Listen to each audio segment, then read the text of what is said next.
जय हिंद साथियों, जैसा कि आप सब जानते हैं, सबसे पहले तो द फैक्ट रियल स्टोरी में आपका स्वागत है। जैसा कि आप सब जानते हैं कि इस वक्त जो सबसे बड़ा मुद्दा है वो अरविंद केजरीवाल की गिरफ्तारी को लेकर है, जिसकी सुनवाई, जिसकी जमानत याचिका आज मंगलवार को पूरी हो चुकी है।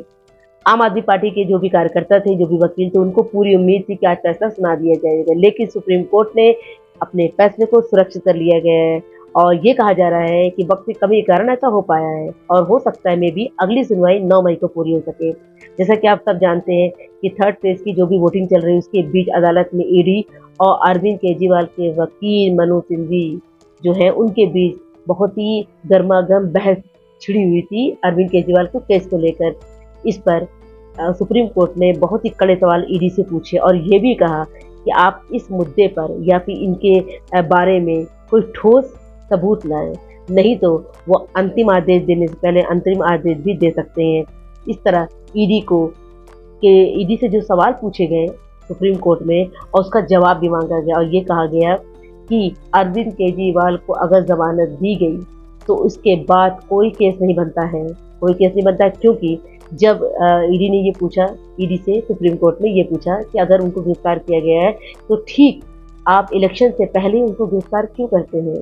2 साल से जो भी केस चला आ रहा है उसमें आपने पहले ये बोला कि वो 11 करोड़ का मामला था। जैसे आप सब जानते हैं कि जो शराब घोटाले में उनका जो नाम आया है, पहले 100 करोड़ था, उसके बाद वो रकम बढ़ा के 1100 करोड़ कर दी गई है। तो ये 2 साल में ऐसे कैसे हो गया?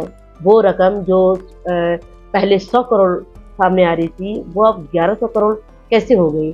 तो इस पे ईडी ने कुछ अटपटे जवाब दिए, जिसको हम आपको बताएँगे कि उसने क्या जवाब दिया। जैसा कि आप सब जानते हैं सुप्रीम कोर्ट ने जैसे सवाल पूछे ईडी से, अरविंद केजरीवाल की जो वकील है सिंघवी, उनका ये कहना था कि जैसे कि कोर्ट ने कहा है कि अगर उनकी जमानत होती है तो वो दिल्ली की मुख्यमंत्री की हैसियत से वो काम नहीं कर पाएंगे।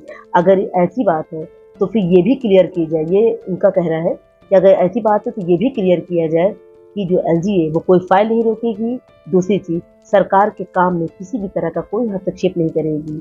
इस तरह की बात उन्होंने बोला।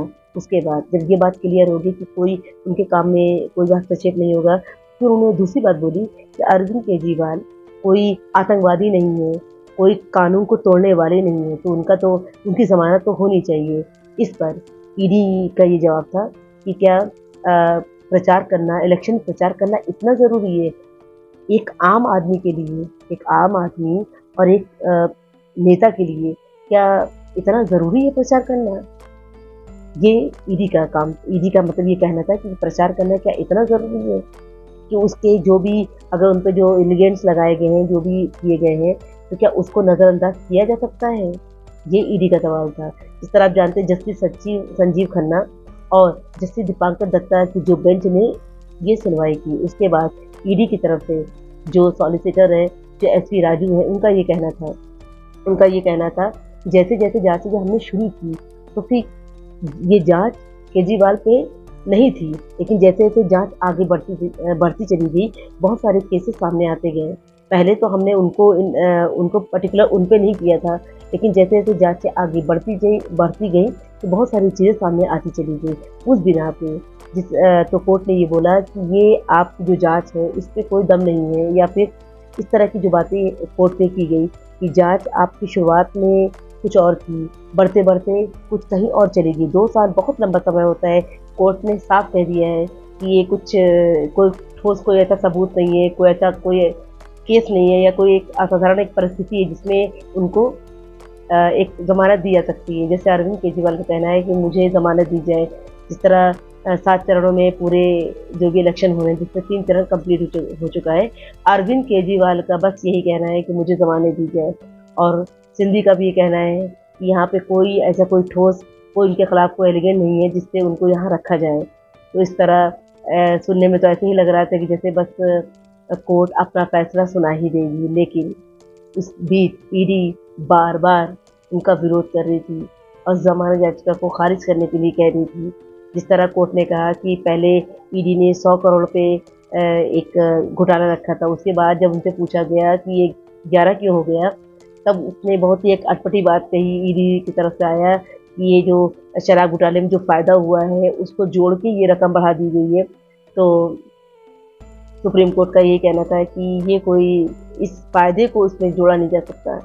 तो इसी तरह की कुछ अटपटी या फिर जो भी कह लिए इस तरह की बातों को जब ईडी जोड़ने लगी तो सुप्रीम कोर्ट का साफ ये कहना था कि एक बहुत ही असाधारण परिस्थिति है, ऐसा कोई केस बनता नहीं है, इसमें उनको ज़मानत दी जा सकती है। और जो भी उनका केजरीवाल का भी ये कहना है और उनके जो भी सिंघवी हैं, उनके जो वकील हैं, उनका भी ये कहना है। तो हो सकता है कि 9 मई को जो अगली सुनवाई होने जा रही है दोस्तों, उसमें अरविंद केजरीवाल को अंतरिम ज़मानत मिल सकती है। और जो भी बात अगर उनके बीच कोई भी केस होता तो वो सामने आ ही जाता, लेकिन अरविंद केजरीवाल के मामले में कोई भी ठोस सबूत या केस सामने नहीं आया। तो इंतज़ार करिए, हो सकता है कि उनको ज़मानत मिल जाए। तो जुड़े रहिए मेरे साथ इसी तरह की सच्ची घटना के साथ।